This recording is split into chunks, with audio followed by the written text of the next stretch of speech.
What's up, everyone? Welcome back to another episode of Hot Action Fishing and Fab. My name's Curtis and this is my channel. As you guys just seen in the beginning of the video, if I do this all properly, you guys already watched me cut up my tubing that I'm going to do. In this episode, I'm going to be building the rod sleeves that go up into the front of the hull so you don't damage your rods up underneath the thing, and you can have them horizontal and they can tuck away a little bit. In this episode, that's all I'm going to show you guys. It's going to be a quick, easy episode. Another long week for myself. It's raining right now, so I'll be out there glassing on the little skiff. But yeah, I'm going to show you guys how to make those tubes. They're inch and 5/8 OD. I don't know what the ID is on them, but the wall thickness is pretty thin. It's probably only like maybe an 1/8 inch, 3/16 or 3/32, probably something like that. But yeah, I'm gonna be using a heat gun. I got this funnel. Let me show you really quick. I got this funnel. It's kind of like flared. Later in the video, you guys will be able to see exactly what that's for. And then I obviously just use my little grinder to cut my tubing that you guys seen, which the diamond cutoff wheel that I use to cut all my other fiberglass stuff with. I just use that to rip that down.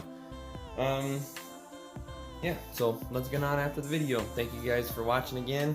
I've got a ton of subscribers. I'm pretty stoked about that, so thank you all very, very, very much. Yeah, here we go. Sweet. Alright, what I'm gonna do, when I was talking about that flare, you can see it kind of doesn't allow it to fit all the way down. So as I push this down, it'll cause this tube to open up a little bit. And then what I do is I just I do a little bit, and then I put it on my table, and then kind of force it down a little bit. And it causes it to flare up, and then I'll stick it back on this and open up a little more, then I'll stick it back on the table, and it will keep opening it up more and more and more, and it will cause that tube to flare out. But yeah, here we go. Before I start, try not to heat too far up into your tube, because if you heat too far into your tube, this whole tube will actually start trying to deform on y'all. Put a little bit of heat into her, a little bit of malleable. And I take it, just kind of push it onto the table a little bit, keep it a little bit nice and warm.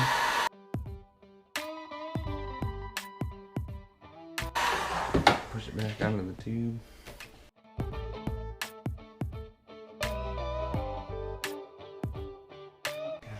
I'm gonna let it cool down for a second.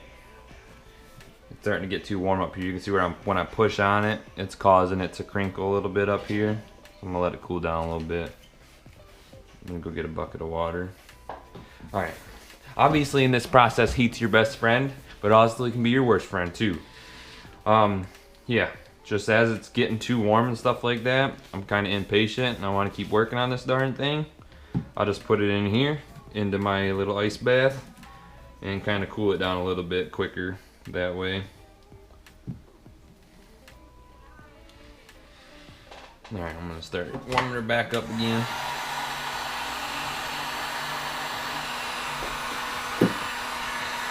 This is definitely a timely process. It doesn't happen very quick. Just keep working on them.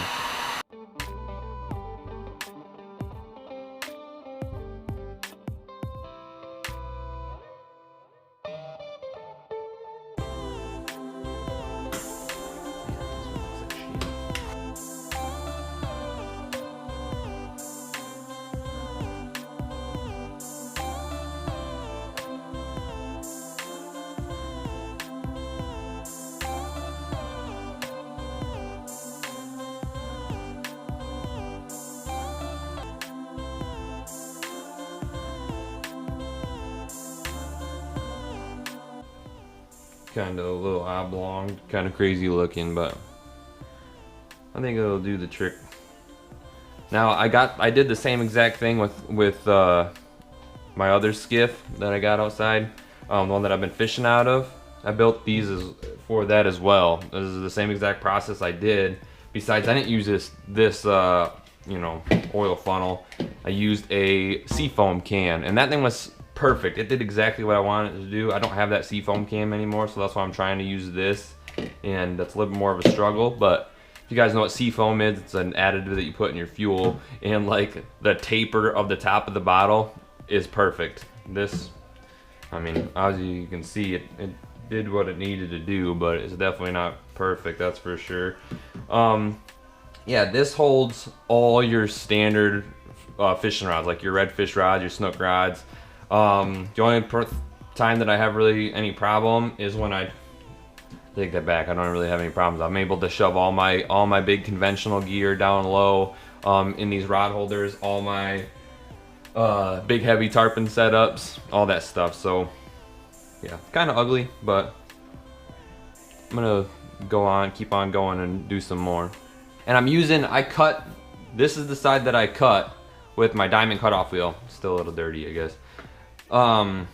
It's not perfect, but this is the machine den, quote quote machine den.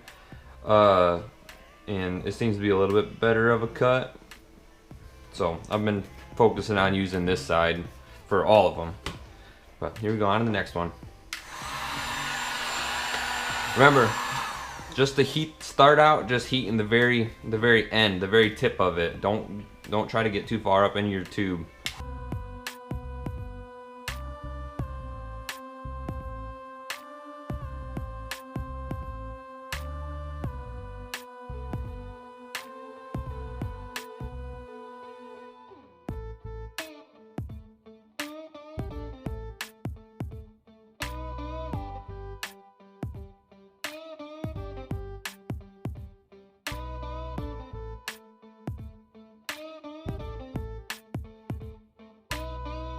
That one went perfect, I'm not gonna lie. Hopefully you guys seen that one good. That did exactly what I was looking for it to do. I'm gonna hold it here for a second, try to move it to a cooler side of the table. Try to get it to lock up a little bit. Now I'm gonna dip it in the cool water. And that should just seal it right down. No more moving, nice and cooled off. That one went perfect, I'm not gonna lie. Definitely gonna cut that other one off. Just needed to get the hang of it again. Boom. That's what we're looking for. You know, they're not perfect, but they're not done by a machine. You know, it's DIY stuff. That's what I'm showing y'all. On to the next one. Like I said, this is my cut end. This is the end from the factory. So I'm gonna work with the end that came from the factory. I don't know if you guys can see the angle that I'm going with the heat gun. But kinda just like that, like not even really pointing at the tube too much. Just warming it up so I could stick it on the oil funnel.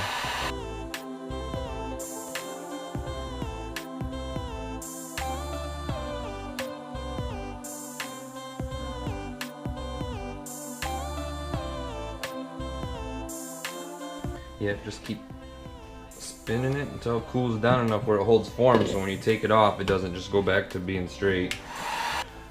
This is the flare that I'm looking for.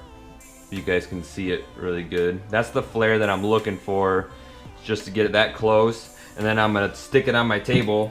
Don't, as you guys probably see in the beginning, I burned that. Try not to do that. Probably should have like a piece of metal or something on the top of here, but whatever. But I get it to this flare, this much flare, and then I stick it on the tabletop, and I put some heat into it, and I really just, you know, kind of with some force push it down, but not too much force because you'll cause the tube to collapse. But just keep lightly pushing on it, and it will flare out for you, hopefully.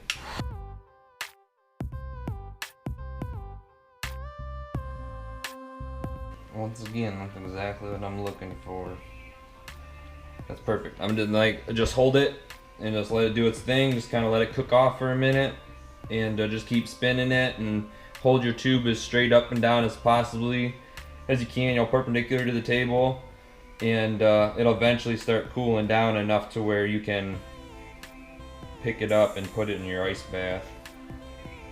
And then once you do the ice bath, that just locks it right down. You don't have to worry about it moving anymore.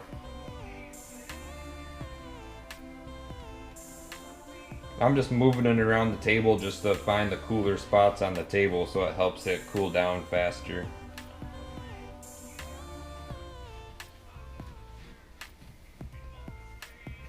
Now I'm gonna dip it into the water bowl. Boom. And that's what we're looking for.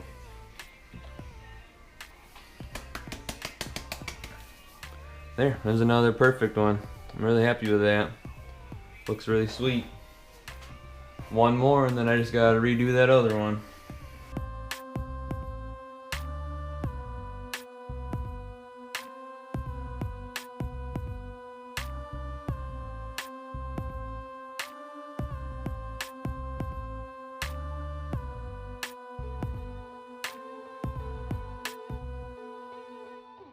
Alright, and I'm just gonna let this thing do its thing.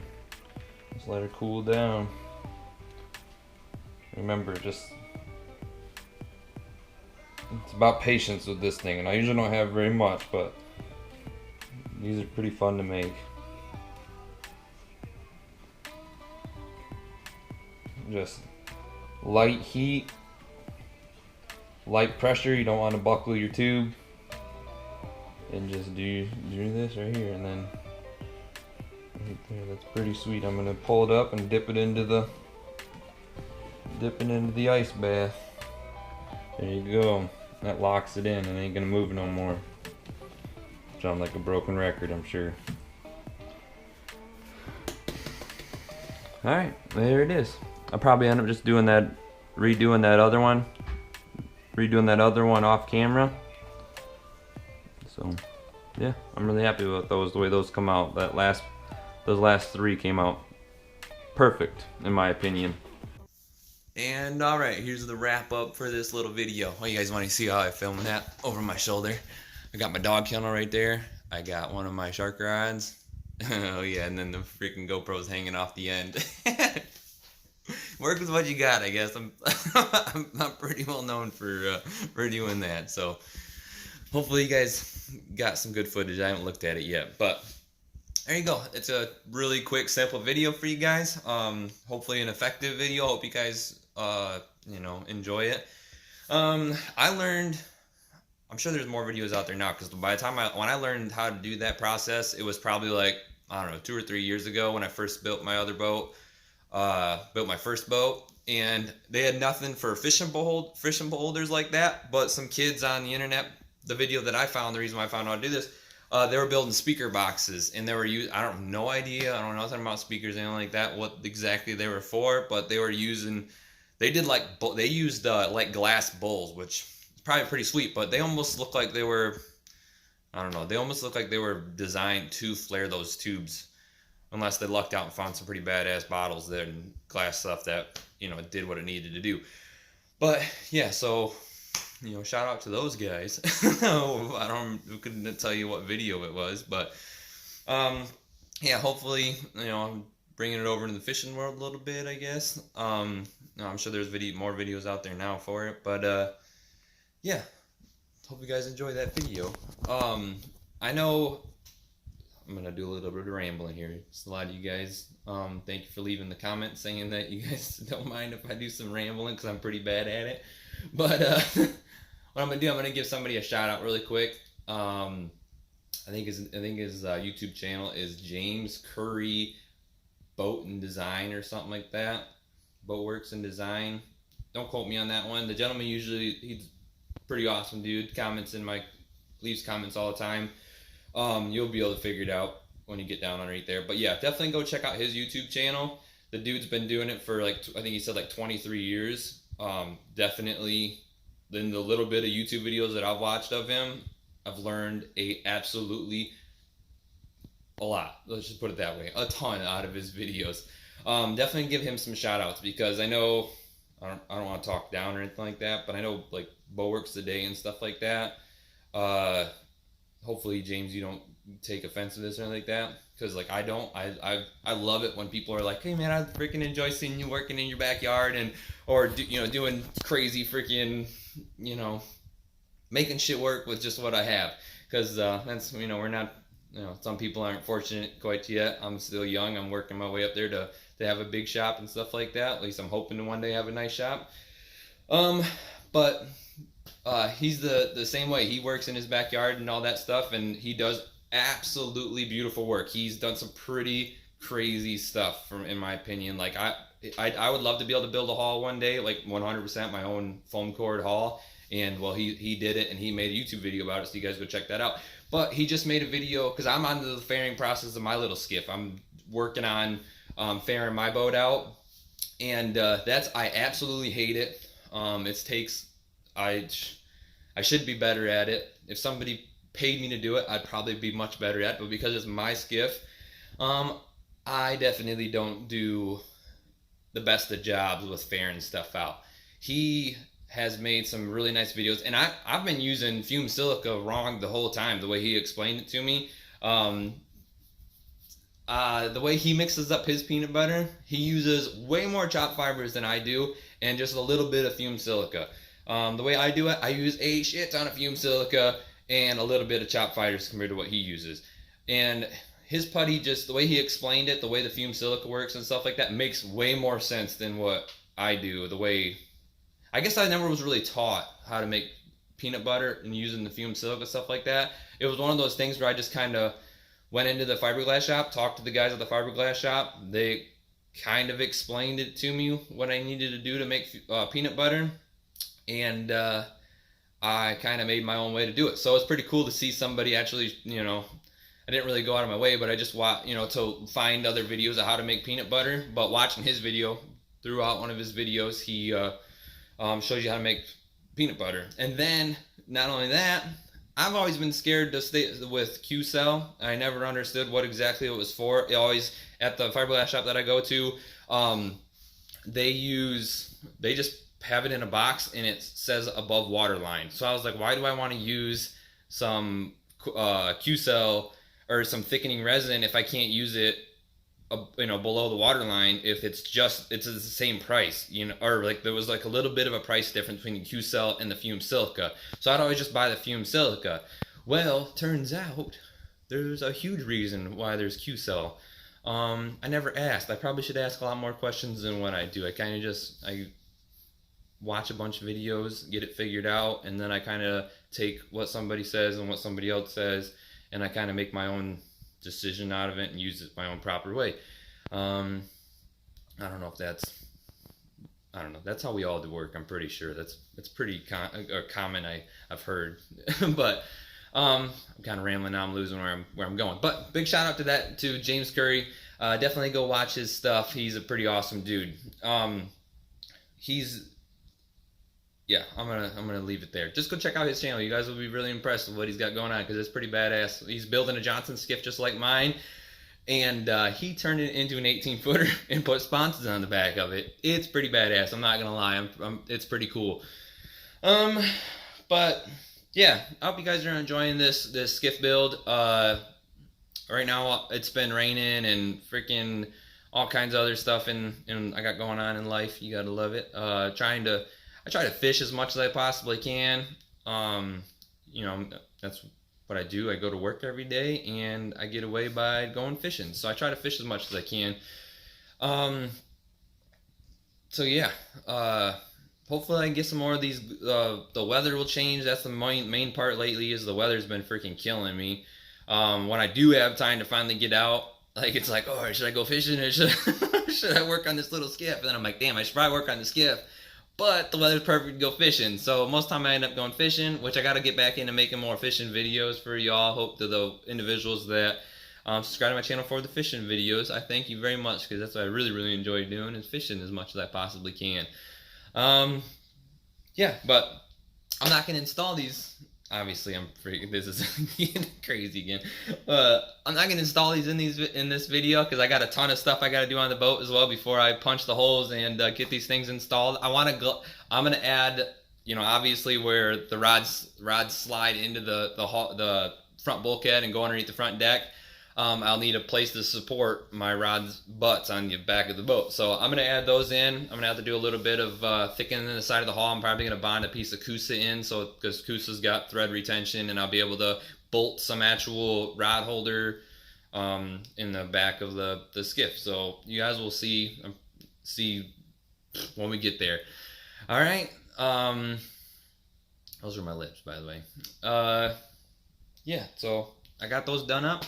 Thank you guys for watching again. I really appreciate all my subscribers. You guys are awesome. Thank you very much. If you haven't subscribed, please subscribe. That'd be awesome. Thank you. Yeah, let's keep at it. You know, the little Johnson skiff's coming right along. We should be on the water in no time. Yeah, I'm gonna drop it. I told myself I wasn't gonna drop it right now, but there's gonna be I got a giant plan to do with that little Johnson skiff. I'm gonna leave it right there if you guys have followed along this far in this video. But yeah, I'm gonna leave it right there. Giant surprise for the little Johnson skiff. I think it's gonna be super awesome. It's gonna, I hope that it's gonna build the page quite a bit, and somebody's gonna be super happy out of the whole deal. Thank y'all again. Y'all have a wonderful week.